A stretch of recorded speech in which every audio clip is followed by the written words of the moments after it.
Hola, buenas tardes a todos. ¿Qué tal estáis? El vídeo de hoy os va a acercar a Pedro II de Aragón, llamado el Católico. Él vivió entre los siglos XII y XIII.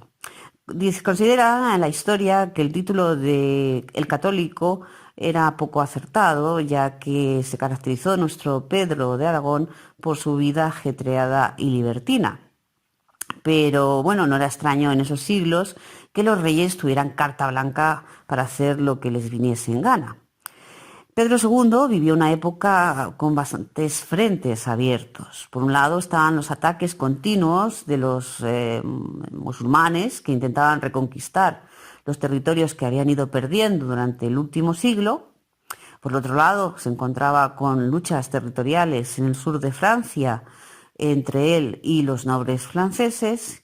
Y por último, la expansión aragonesa por el Mediterráneo, de tal forma que el pobre vivía en un sinsentido, en una especie de estrés continuo, en un no parar.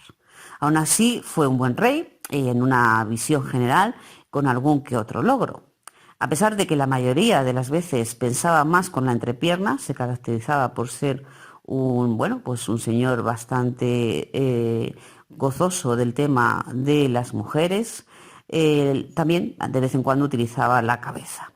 Un ejemplo de esos logros, cuando utilizó la cabeza, fue en la batalla en que ganó a los almohades, llamada la famosa batalla de las Navas de Tolosa, a partir de la cual se considera que ya, digamos, la invasión musulmana empezó a, quedarse rendida, siendo el punto final, como todos sabéis, la reconquista llevada a cabo por los reyes católicos unos cuantos años más tarde, eso sí. Deciros que su política se centró en las tierras del sureste francés, pero eso sí, tenía que pasar por territorio catalán y los nobles de las tierras le exigían dinero. Las cuentas bancarias de Pedro II estaban en números rojos y cuando uno le piden dinero y no tiene para dar, lo único que puede ofrecer es casamientos. Así que empezó metiendo a su hermana como sacrificada, su hermana Leonor, a la que casó con un noble francés, del sur de Francia en concreto, para así contar con un aliado en ese territorio. Luego el mismo Pedro se casó con un gran partido. Eligió como esposa a María de Montpellier, que era heredera de una gran casa condal francesa y descendiente de una gran dinastía, como no podía ser de otra manera. Además, en Roma fue coronado por el Papa del momento, restaurando el ser rey por la gracia de Dios, como si a Dios le importara quién mandara en Aragón, me digo yo. Pero alegando ese argumento, ponía a la plebe temblando porque nadie podía apelar la palabra de Dios y no había quien le rechistara. A su vuelta de la Santa Ciudad de Roma, celebró su matrimonio, impulsado solo por ganar más tierras para su corona.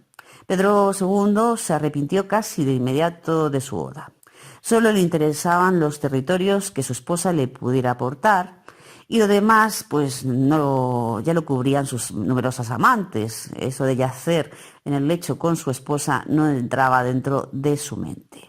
Ni la belleza de su mujer ni la necesidad de sucesor hicieron que el rey yaciese con ella. Es gracioso cómo en un momento determinado la historia a lo largo del tema de la realeza se ha ido repitiendo. Deciros que ni siquiera hacían vida en común. Ella vivía ya, siendo una mujer casada, con sus padres, mientras que el monarca andaba a su libre albedrío, pues como os digo, llevándose a la cama a toda mujer que se le pasase por el medio. Era un verdadero golfo de la época. De tal forma que en un momento determinado y tras 4 años casados y sin heredero, los nobles aragoneses empezaron a preocuparse, porque si él moría no podía quedar ningún sucesor y la corona de Aragón podría serse dividida y debilitada. Así que rápidamente tramaron un plan para que el rey consiguiera yacer con su mujer, o sea, mantener relaciones con su mujer. La propia reina, sabiendo la necesidad de ser heredero, aceptó el engaño y se preparó para acostarse con su marido. Entonces, en una noche en la que Monarca estaba un poquito, pues así, un poquito distraído, su hombre de confianza le acompañó hasta la afortunada, entre comillas, dama que yacería con él aquella noche. El engaño comenzaba bien, pues la reina ocupó el lugar de la supuesta amante. Usó un truco para pasar desapercibida ante los ojos de su marido. Poca luz en la habitación, apenas la penumbra. Funcionó bien el tema, ya que Pedro II ni se enteró de que se había acostado con su esposa y no con otra señora. Al amanecer, y tras dejar descansar al rey unas horas, entró en el dormitorio la procesión de conspiradores. Imaginaos la estampa. Pensaron que así sería menor el cabreo que se cogería el rey. Sus únicas palabras eran peticiones de perdón y explicaciones de por qué lo habían hecho, este engaño. ¡Qué sorpresa! Se llevó Pedro II al ver junto a él a su repudiada esposa. Pero no se quejó mucho. Se lo pasó bomba, me parece ser, en la cama y porque se iba a quejar. Eso sí, advirtió que no se la volvieran a jugar y si no querían conocer la ira real.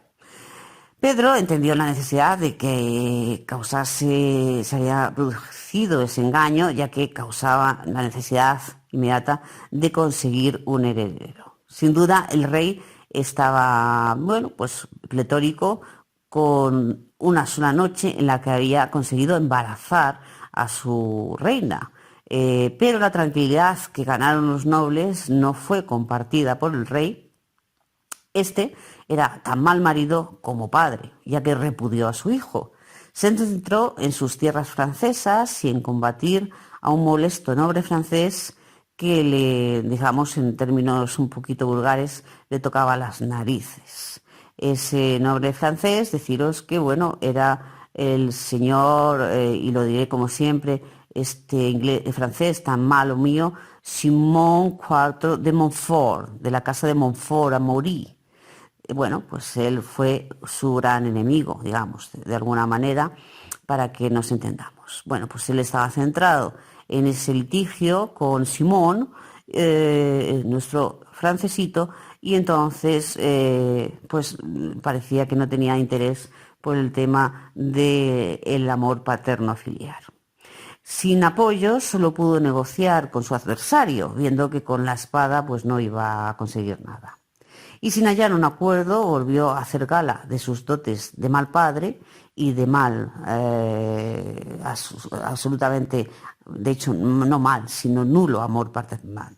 Entregó a su hijo pequeño a su enemigo francés para que fuera educado y casado con la hija de este, buscando de esa manera unir ambos territorios. Toda su trifulca acabaría, pensó él. Sería buen rey, pero como padre era peor que el mismísimo demonio. Este acto deplorable no funcionó para tener paz. 2 años después, Pedro II tuvo que acudir a defender a sus vasallos franceses.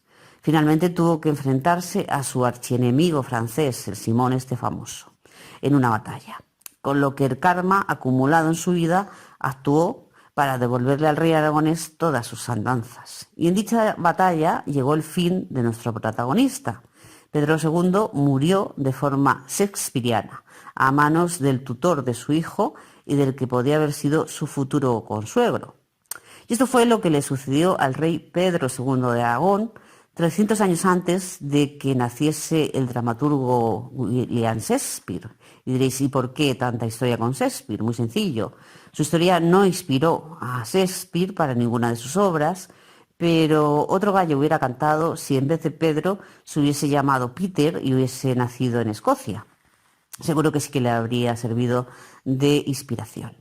Así que hasta aquí el vídeo de hoy. Espero que os haya gustado. Pues digamos es una figura un poquito excéntrica y que ha quedado bastante claro, ajeno a temas de amor tanto marital como paternal. Pero buen luchador. No olvidemos que su gran logro fue la batalla y la gran victoria en las Navas de Tolosa. Por lo demás, poco más que decir de nuestro Pedro II.